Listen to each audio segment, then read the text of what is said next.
Salut Johan, donc on est en direct de la Sorbonne, on sort d'une AG de personnel où la question de la grève a été débattue. Est-ce que tu pourrais nous retranscrire un petit peu les débats qui existent aujourd'hui dans le mouvement et un peu ta vision sur ce sujet? Oui, ben ouais, alors sur la grève à l'université, en fait, on dit souvent que la grève ça sert à rien quand on est enseignant, quand on est chercheur, ça sert à rien de faire grève. Du coup, en fait, je pense qu'il y a deux arguments qu'on peut démonter sur l'idée de l'inutilité de la grève dans l'enseignement supérieur. Moi, je pense qu'elle est utile, mais il y a deux arguments qu'on peut démonter qui reposent en fait sur une forme d'ethnocentrisme. On pense avec nos préjugés. Le premier argument, c'est une espèce d'argument populiste qui serait de dire il n'y a que les secteurs, il n'y a que les ouvriers en fait qui peuvent se mettre en grève parce qu'ils bloquent l'économie. Et nous, notre grève, elle sert à rien. Donc il y a tous les trucs qui disent ça sert à rien, c'est des grèves inutiles, etc. Elles ne sont pas visibles, etc. Donc ça, moi je pense que ça repose sur une idée qui est fausse. Ça serait de la grève par procuration en fait. Il n'y a que la RATP, la SNCF, les éboueurs, etc. qui eux se mettraient en grève et eux ils pourraient changer les choses. En fait ça marche pas. On le voit bien, le mouvement actuel il montre bien que la grève par procuration elle fonctionne pas.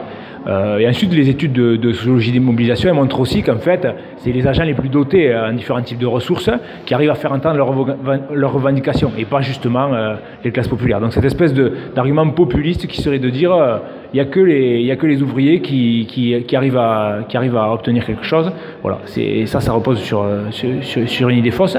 Le deuxième argument qui est de dire qui est l'opposé finalement, c'est aussi un truc ethnocentrisme, mais c'est l'opposé du premier, ça serait de dire non plus ça sert à rien, mais c'est trop grave. Ça serait, par exemple, on ne peut pas se mettre en grève parce que ce qu'on fait, c'est trop important. La production, donc, c'est toutes les déclinaisons autour de il ne faut pas s'arrêter de produire du savoir, il ne faut pas s'arrêter d'enseigner, il ne faut pas s'arrêter de faire de la recherche parce que ça serait abolir la pensée, etc. Il y en a même qui vont jusqu'à dire que continuer à faire recours, ça serait une forme de résistance.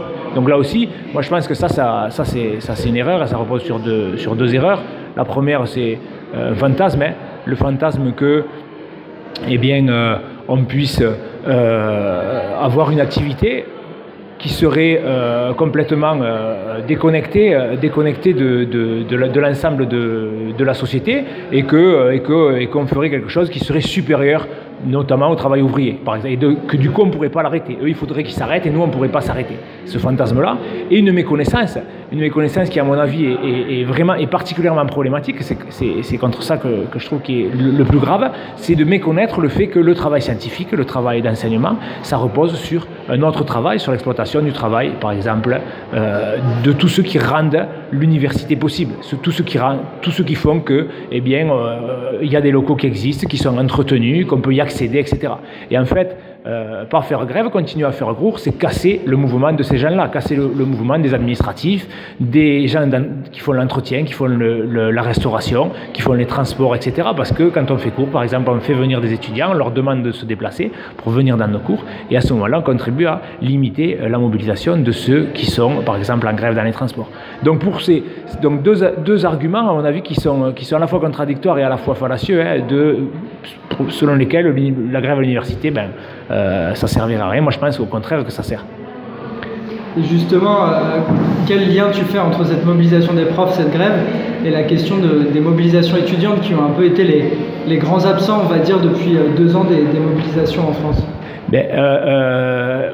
C'est vraiment difficile parce que je pense que du coup notre devoir si jamais on s'inscrit dans un mouvement social, alors c'est le paradoxe qu'on est beaucoup à soutenir, à voter des motions dans nos AG, dans nos labos, dans nos UFR, etc.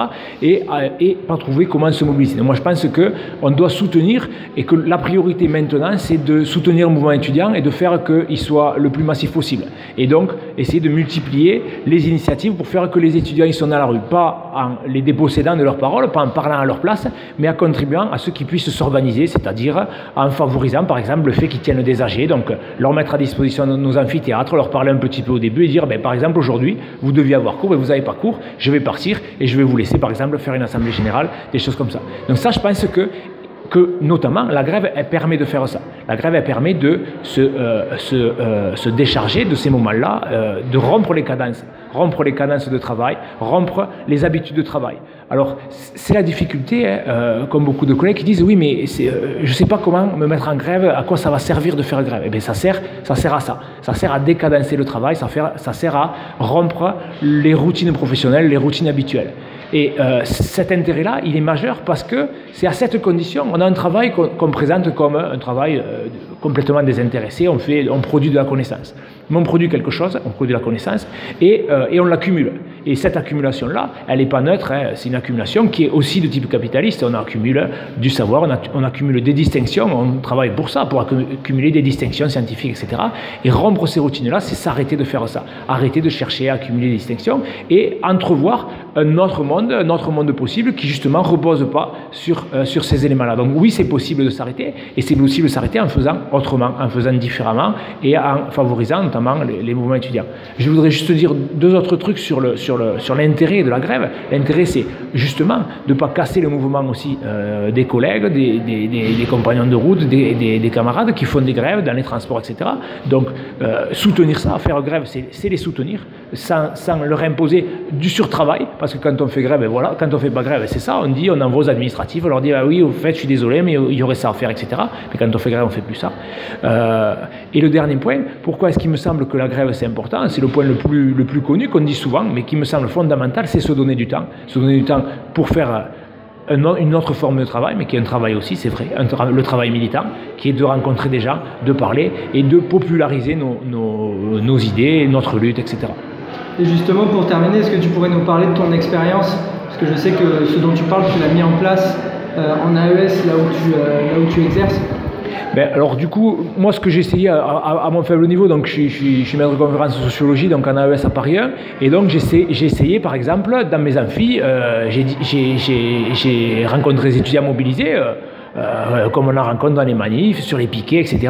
Et je leur ai dit, est-ce que ça vous intéresserait de venir dans mon cours parler à mes étudiants et leur dire pourquoi vous vous mobilisez, pourquoi est-ce que c'est important aujourd'hui que la jeunesse sorte dans la rue. Et donc ils sont venus, ils ont passé une heure et demie à discuter avec mes étudiants. Alors moi je me suis mis dans l'amphi, je prenais un petit peu la parole parce que bon c'est difficile, on est enseignant, c'est difficile de ne pas prendre la parole, mais c'est surtout les étudiants qui animaient la séance et qui disaient voilà pourquoi ils se mobilisaient. Et j'étais étonné au moment parce que je me suis dit il risque d'y avoir un discours militant et mes étudiants, j'ai peur qu'ils soient un peu rétifs. Mais en fait, pas du tout. Ils étaient très attentifs à ce qui se disait. Et justement, après, il y en a qui sont venus me voir, ils m'ont dit « Mais monsieur, ça nous a intéressés et on aimerait maintenant s'organiser entre nous, faire une assemblée générale et discuter entre nous. » Alors, c'est peut-être pas au début discuter de la révolution sociale, de comment on va changer le monde, mais c'est politiser des insatisfactions qui sont le produit de nos conditions d'existence, qui sont les examens, la précarité étudiante, etc. Et c'est par là que le mouvement social il peut continuer à se développer, à mon avis. Donc, à mon avis, c'est ces initiatives-là qu'il faut privilégier. C'est ce que, avec quelques collègues, on essaie de faire. Voilà, donner la parole aux étudiants et qu'ils l'apprennent eux-mêmes, ensuite pouvoir s'organiser à leur niveau sans parler à leur place.